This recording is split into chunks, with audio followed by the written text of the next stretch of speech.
সদস্য হিসাবে এই মন্দিরের দেখভাল করবার চেষ্টা করছি। আসলে আজকের এই সুন্দর একটা আয়োজনে আসতে পেরে আমি নিজেকে খুব ধন্য মনে করছি।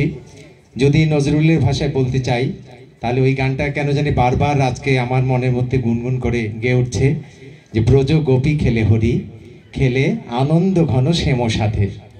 আমরা সবাই এই প্রেক্ষাপটটা আসলে অনেকেই জানি না। আমরা হিন্দু ধর্ম মতে আমরা জানি যে 4টা যুগ সত্য, ত্রেতা, দাফর, কলি। আজকের যে আয়োজনটা হতে যাচ্ছে এটা দাফর যুগের ঘটনা, যখন এই শঙ্খচক্রধারী গোবর্ধনগিরিধারী বাসুদেব কৃষ্ণের বয়স ছিল মাত্র 8 বছর। আমরা সবাই স্রষ্টাকে পাওয়ার জন্য বেকুলভাবে প্রার্থনা করি। আমরা সবসময় তাকে দেখতে চাই, তার সাথে আমরা নৃত্য করতে চাই। তো এইরকম একটা প্রেক্ষাপটে এই ব্রজবাসী গোপীগণ যখন ভগবান শ্রীকৃষ্ণের সাথে নৃত্য করতে চাইলেন, আমি আবারও বলছি তখন তার বয়স ছিল মাত্র 8 বছর। তো ভগবান শ্রীকৃষ্ণর মোহনীয় বাঁশি শুনে এই কার্তিক মাসের এই পূর্ণিমা তিথিতে গোপীরা সবাই ভগবান শ্রীকৃষ্ণের এই দুর্লভ মুহূর্তটা তারা উপভোগ করতে পেরেছিল। যেই জিনিসটা মানুষ বিভিন্ন রকমের বর্ণ রং লাগিয়ে এটাকে একটা অপব্যাখ্যা করবার চেষ্টা করে, আসল ইতিহাসটা কিন্তু এখানে ভক্তের সাথে ভগবানের যে আলিঙ্গন করবার যে ইচ্ছা, এই জিনিসটাই কিন্তু এই পৌরাণিক কাহিনী মতে প্রতিফলিত হয়ে আসছে। আজকের এই সময়ে 2024-এ এসে আমরা যখন মানুষে এত ভেদাভেদ, এত লড়াই, ঠিক আবারও আমাদের ওই প্রেমে মত্ত হয়ে আরও ভালোবাসার একটা পৃথিবী, ভালোবাসার একটা বাংলাদেশ আমরা গড়তে চাই। আমার সামনে মামুন ভাই অনেক সুন্দর করে বলেছেন, আসলে আমরা মানুষ, সবার উপরে মানুষ সত্য, তাহার উপরে নাই। শুধু ভক্তবৃন্দ, আপনারা জানেন এই দিনাজপুরের রাজবংশের ইতিহাস অত্যন্ত প্রসিদ্ধ ইতিহাস। আপনারা যারা জানেন না তাদের জ্ঞাতার্থে আমি বলতে চাই, এই রাজদেবত্ব শুরু হয়েছিল, আমাদের দিনাজপুরে যে রাজবংশের ইতিহাসটা শুরু হয়েছিল কাশী ঠাকুর নামক একজন ঠাকুরের হাত ধরে। তো উনি যেহেতু ব্রহ্মচারী ছিলেন, উনি বিবাহ করেন নাই, তা উনার এক শিষ্য ছিল শ্রীমন্ত দত্তকে উনি সমস্ত প্রপার্টি দিয়ে দেন। শ্রীমন্ত দত্ত অপুত্রক থাকার কারণে তার একমাত্র মেয়ে লীলাবতী দেবীর সাথে রংপুরের বর্ধনকুটি এক জমিদারের পুত্র হরিরামের পুত্র হরিনারায়ণের সাথে তার বিয়ে হয় এবং তাদের একটা পুত্র সন্তান হয়, নাম হচ্ছে সুখদেব। আপনারা দিনাজপুরে সুখ সাগরের নাম শুনেছেন, এটা দন্ত সহিষ্ণু আর খ না, তালিবা সহিষ্ণু আর ক, সুখ সাগর।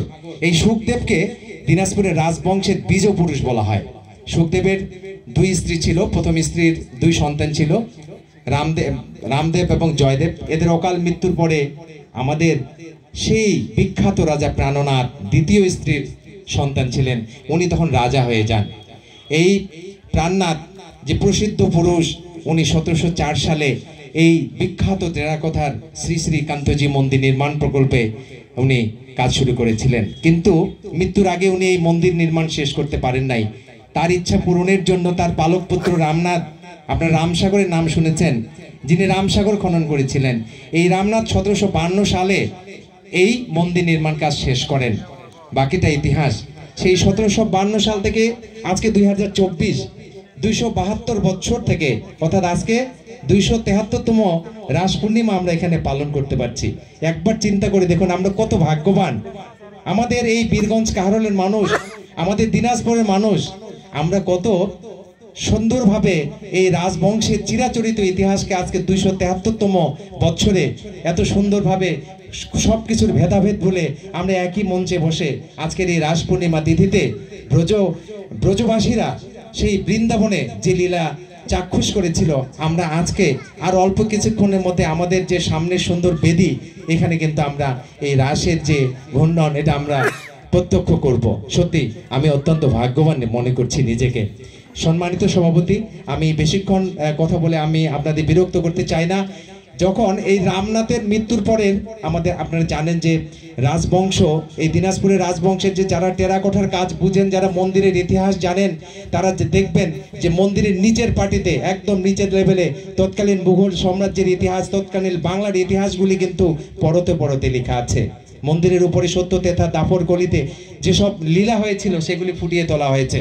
এই কথাটা বলবার উদ্দেশ্য হচ্ছে এই বাংলার আপামর জনগণ সেই 1700 সাল 1600 সাল থেকে আমরা কিন্তু জাতি ধর্ম বর্ণ নির্বিশেষে যে একসাথে মিলেমিশে থাকে তার প্রমাণ কিন্তু এই দিনাজপুরের রাজবংশ তার প্রমাণ মন্দিরের প্রত্যেকটি ওয়ালে গেঁথে দিয়ে গিয়েছেন। কাজেই আমি মনে করি মানুষে মানুষে বিভেদ নয়। বড়ু চণ্ডীদাস বলেছেন সবার উপরে মানুষ সত্য, তাহার উপরে নাই। নজরুল বলেছেন একই বৃন্তে দুটি ফুল আমরা, হিন্দু মুসলমান। কাজেই আমরা সবাই যেন মিলেমিশে থাকতে পারি, দল মত সবকিছুর ঊর্ধ্বে থেকে আমাদের এই ঐতিহ্যবাহী মন্দিরকে শুধু বাংলাদেশ নয় সারা পৃথিবীর বুকে যেন আমরা সুন্দরভাবে ফুটিয়ে তুলতে পারি। আপনারা সবাই ভালো থাকবেন। আপনাদের সবাইকে আবারও রাস পূর্ণিমার শুভেচ্ছা জানাচ্ছি। সবাইকে নমস্কার।